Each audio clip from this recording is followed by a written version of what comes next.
পাখি উড়ে যাওয়ার বুঝি সময় হলো, পাখি উড়ে যাওয়ার বুঝি সময় হলো। রঙ্গরসের দিন ছিল আমার একদিন, রঙ্গরসের দিন ছিল আমার একদিন, 12 ঘন্টা বেলায় আমার সন্ধ্যা হইল, পাখি উড়ে যাওয়ার বুঝি সময় হলো, পাখি উড়ে যাওয়ার বুঝি সময় হলো। শরীরে চামড়া ছিল টান, মিষ্টি সুরে গাইতাম গান, গলার আওয়াজ আমার কত দূরে যাইতো।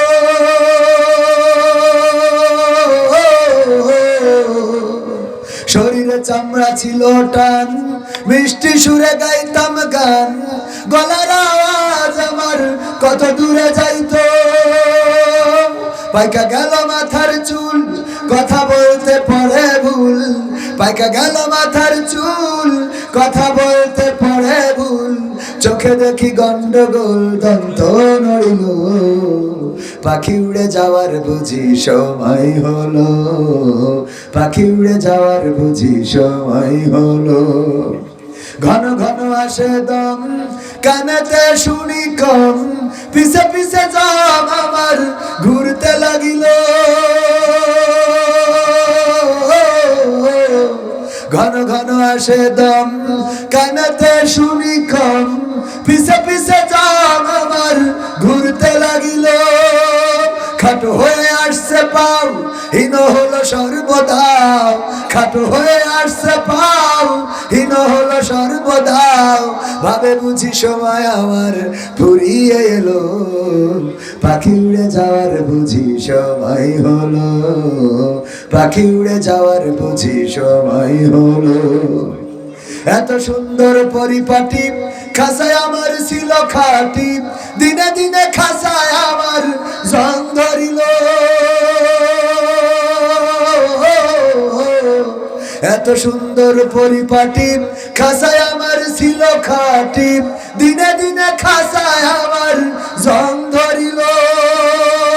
পুরাতন খাসাতে পাখি করে শুধু ডাকা ডাকি, পুরাতন খাসাতে পাখি করে শুধু ডাকা ডাকি, একদিন আমায় দিয়া পাখি উড়িয়া যাইব, পাখি উড়ে যাওয়ার বুঝি সময় হলো, পাখি উড়ে যাওয়ার বুঝি সময় হলো। রঙ্গরসের দিন ছিল তোমার একদিন, রঙ্গরসের দিন ছিল তোমার একদিন, 12 ঘন্টা বেলা তোমার সন্ধ্যা হইল, পাখি উড়ে যাওয়ার বুঝি সময় হলো, পাখি উড়ে যাওয়ার বুঝি সময় হলো, পাখি উড়ে যাওয়ার বুঝি সময় হলো। কথাগুলো ঠিক আছে না বেঠি? একটা কথাও কি ভুল আছে?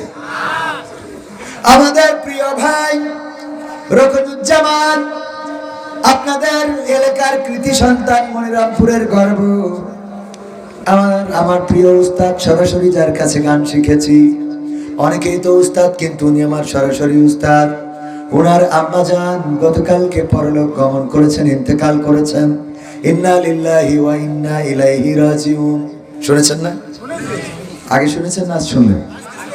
অনেকেই আগে শুনেছেন, অনেকেই আজ শুনলেন।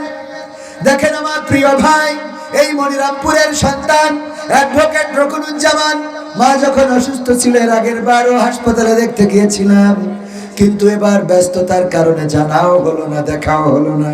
আন্টি অনেক যত্ন করতেন, আমাদেরকে ভালোবাসতেন, চিরজনমের মতো বিদায় নিয়ে চলে গেল। ওগো আমার ভাইরা, এমনি ভাবে অনেককেই এই পৃথিবী থেকে আমরা হারিয়েছি, আবার অনেকেই বেঁচে আছে, অনেককে আমরা হারাবো, এমনকি অনেককে হারাতে হারাতে একদিন আমরা নিজেরাই হারিয়ে যাব না, যাব না, আমরা নিজেরা একদিন হারিয়ে যাব। এই পৃথিবীতে আমাদের কোনো অস্তিত্ব থাকবে না। আমার রকনুজ্জামান ভাইয়ের মা চিরজনমের মতো বিদায় নেওয়ার কারণে আমরা দোয়া করি, আল্লাহ রাব্বুল আলামিন আমাদের আন্টির কবরটাকে জান্নাতের বাগান বানান, বলেন আমিন। আল্লাহ আমাদের রকনুজ্জামান ভাইয়ের আম্মা, আমাদের খালাম্মাকে কবরের জীবনটা সহজ করে দিন। পরকালের ময়দানে আল্লাহ রাব্বুল আলামিন যেন আমল নামাটা ডান হাতে দিয়ে দেয়, পুলসিরাতটা আল্লাহ যেন সহজে পার করে দেয়, মিজানের পাল্লা যেন ভারী করে দেয়। আবার ওই জান্নাতে যেন আমার ভাইজানের সাথে পরিবারের সাথে আল্লাহ মিলিত করে দেয়। সবাই বলেন আমিন। প্রথমে দোয়া করে নিলাম আমার প্রিয় ভাইয়ের জন্য। আমি গতকাল এত ব্যস্ত ছিলাম যে মানে ভাইকে নিয়ে একটু কথা বলবো, সেই সময়টাও পাওয়া হয়নি। আমাদের আরো 3 দিন ব্যস্ত থাকতে হবে কমপক্ষে। কয়দিন? কেন? হ্যাঁ, সবাই জেনে গেছে, ঠিক না বেঠি? সবাই জানে খেলা হবে, পালাবো না। পালাবো? গতবারও তো পালাই নাই, পালাইছি নাকি? গতবারও কথা বলে গেলাম না, আব্দুল সালাম সত্যিবাদী ভাই আসছিল, মনে আছে আপনাদের? আমরা পালাই না, আর যারা বলে যে হাসিনা পালাই না, তারা পালায়, ঠিক না বেঠি? পালাইছে না পালাই না? আবার ওবায়দুল কাদের বললো যে পালাবো না, প্রয়োজন হলে ফখরুলের বাসায় গিয়ে উঠবো। জায়গা দেবে? ঠাকুরগাঁওয়ে বাসা আছে না, মনে আছে তো? তারা কোথায়? কিসের ক্ষমতা, কিসের বড়াই, কিসের অহংকার? আল্লাহ রাব্বুল আলামিন এটাই তো বলেছেন, অহংকার আমার চাদর, এটা নিয়ে টানাটানি করো না। 16 বছর তো চলেই গেল, তারও 2 বছর থেকে গেলেন এখানে, ঠিক না বেঠিক? অহংকার কার চাদর? কার চাদর? আল্লাহর চাদর নিয়ে টানাটানি করার জন্য নিষেধ করা হয়েছে। যে আল্লাহর চাদর নিয়ে টানাটানি করে না, যারা টানাটানি করেছে ইতিপূর্বে তাদের অস্তিত্ব বিলীন হয়েছে। আব্রাহা এসেছিল কাবা ধ্বংসের জন্য, আল্লাহ রাব্বুল আলামিন অস্তিত্ব বিলীন করে দিলেন, পুরা আব্রাহার টিমটারে এমন বানিয়ে দিলেন। সূরা ফিলে আল্লাহ বর্ণনা করে দিয়েছেন, আলাম তারা কাইফা ফাআলা রাব্বুকা বিআসহাবিল ফিল আলাম ইয়াজআল কাইদাহুম ফি তাদলিল ওয়া আরসালা আলাইহিম তায়রান আবাবিল তারমিহিম বিহিজারাতিন মিন সিজিল ফাজআলাহুম কাআসফিন মাকুল। কথাগুলো কার? ও নবী, আপনি কি দেখেননি আমি হস্তি বাহিনীর সাথে কেমন আচরণ করলাম? আমি তাদের ষড়যন্ত্র সব নস্যাৎ করে দিলাম। ওরা চাইলে 41 সাল পর্যন্ত থাকবে, আমি 24ই পাঠাই দিয়েছি। মানে এখন যদি আয়াত নাজিল হইতো এটাই হইতো। কথা বোঝেন? আমি ওদের পরে প্রেরণ করলাম ঝাঁকে ঝাঁকে বাচ্চা ছেলে মিলে, ঠিক না বেঠি? ওরা নিক্ষেপ করবে ইট পাথর, তাও ছিল না, তারপরেও তারা পালায়ে গেল। সূরা ফিল একটু মিলাই নেন, আল্লাহ বলল আমি কি করেছি। আল্লাহর নবীকে বলছে, ওগো নবী আপনি কি দেখেননি ওদের ষড়যন্ত্র কেমন করে আমি ধ্বংস করে দিলাম?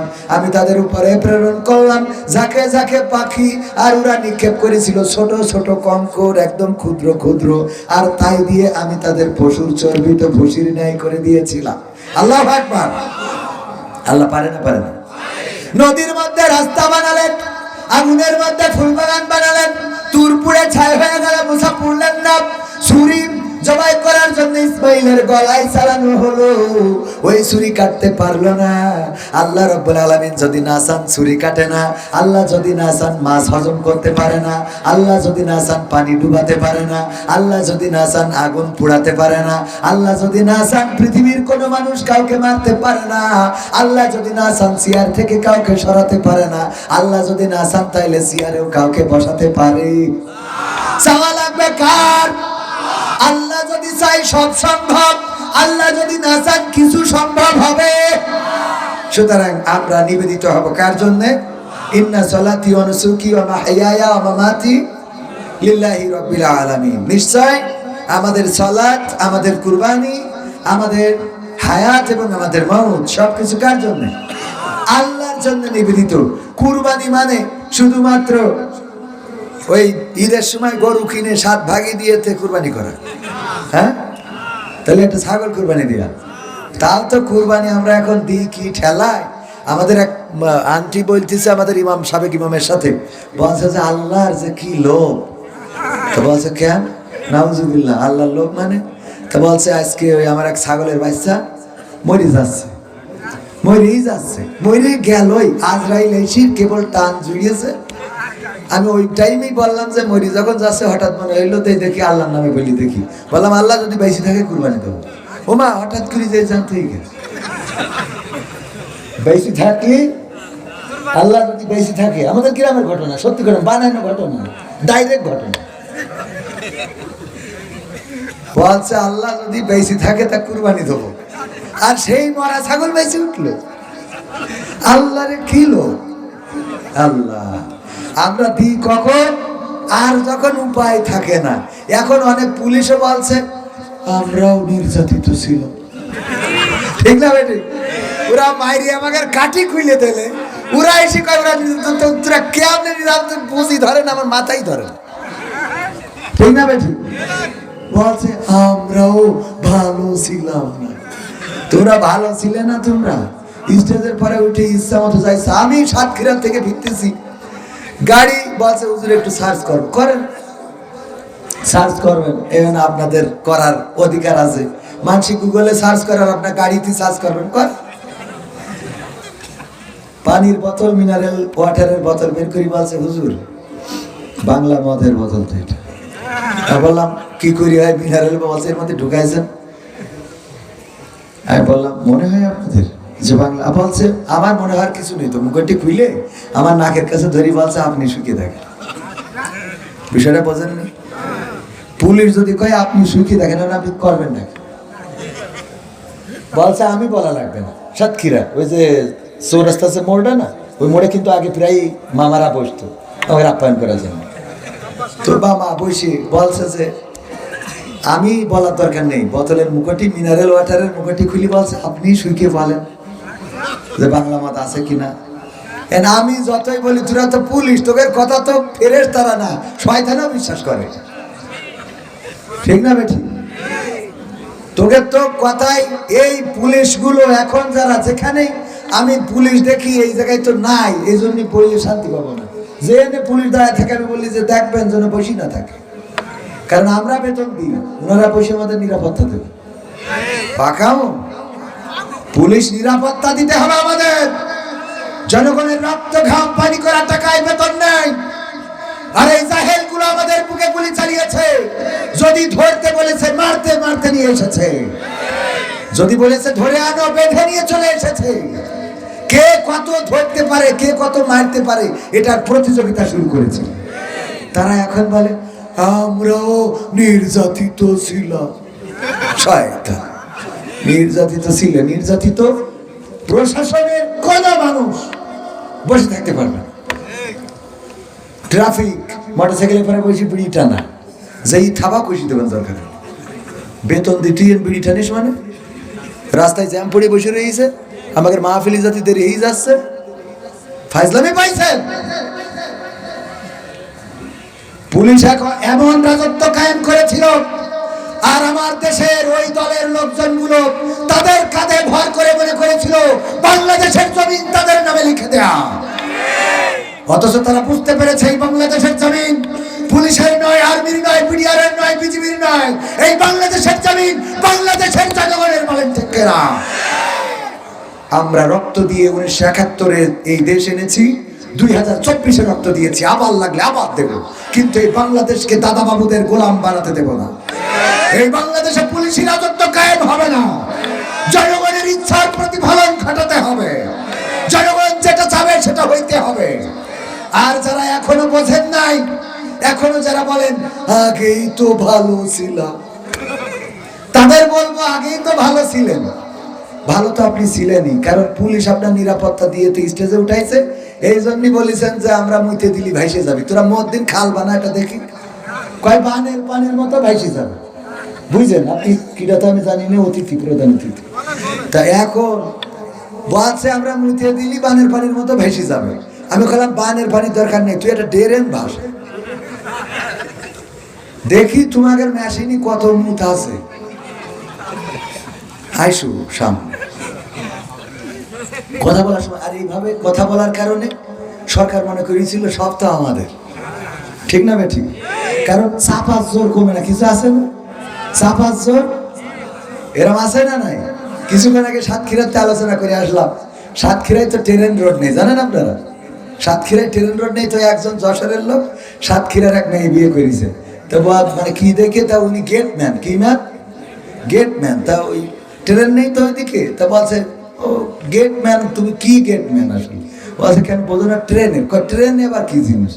সাতক্ষীরায় ট্রেন নেই। তো বলছে তোমার আমি গেটম্যান, আমার পাওয়ার কি তোমার দেখাওয়া নেই, চলো দেখেন।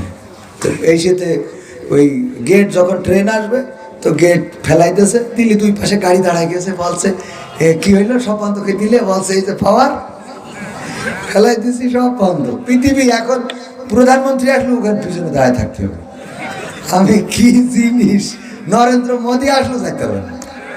হ্যাঁ, এখন মানে যার জ্ঞান যেরকম। একদিন এরা ট্রেন ফেলাই দিয়েছে, দিয়ে তো ওই ট্রেনের মাথা আছে না ভাই, মাথা উঠু, তো অনেক সময় মানে আগে থেকে তো ফেলতে হয়, ফেলে দিয়েছে। তো ওই মাথা একটুখানি, তো ওই মাথাটা আসছে, মাথা চলে গেছে, রিক্সাওয়ালাকে মিজাজ খারাপ হয়ে গেছে, এইটুক আসবে তাই ফেলার কি আছে?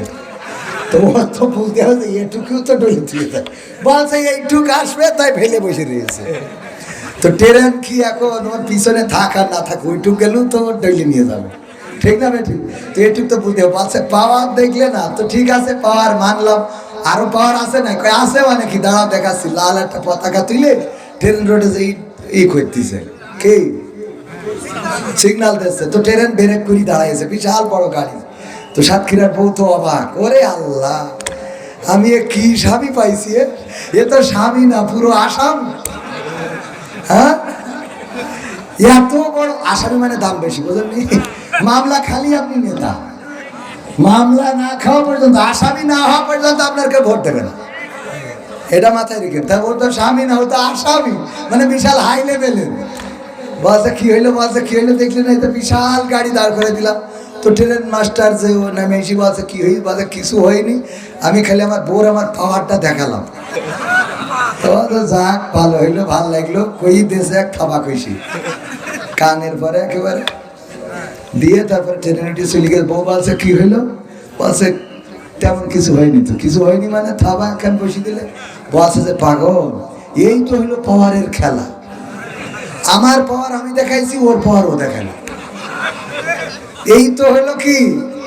তো পাওয়ার যারা দেখিয়েছিল তাদের বিকল্প পাওয়ার দেখানোর মতো ট্রেন মাস্টার আছে না নাই? পাওয়ার দেখিয়ে ট্রেন বন্ধ করা যায়, বাস বন্ধ করা যায়, রেল রোড বন্ধ করা যায়, বিমান পথ বন্ধ করা যায়, কিন্তু জনগণের গণজোয়ারকে রুখে দেওয়া যায় না। এই গণজোয়ার রুখে দেওয়া যাবে না। এই গণজোয়ার থামবে আল্লাহর জমিনে, আল্লাহর দিন কায়েমের মধ্য দিয়ে, ঠিক না বেঠে? রাজি কারা কারা দেখতে চায়? নারায়ে তাকবীর, নারায়ে তাকবীর। আল কোরআনের আলোক, আল হাদিসের আলোক, আমার নেতা তোমার নেতা, নারায়ে তাকবীর। ভাইরা আমার, আলোচনা শুরু করি, বেশি সময় নেব না। ভাইজান বসা, আমরা অল্প সময়ের মধ্যে কথা বলে শেষ করে দেবো। গালদা দড়িগণ পাড়া জামে মসজিদের উদ্যোগে 13তম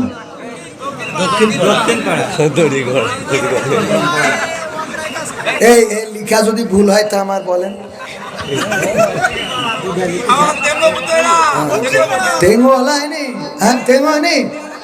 ইনি দড়িগণ রয় রয় আডা ini tengok mai hang mai tengok hang bodoh lah ini orang ini mai tengok ni hang cekap pandai saja tak tahu lah tengok ini ঠিক বলিস না?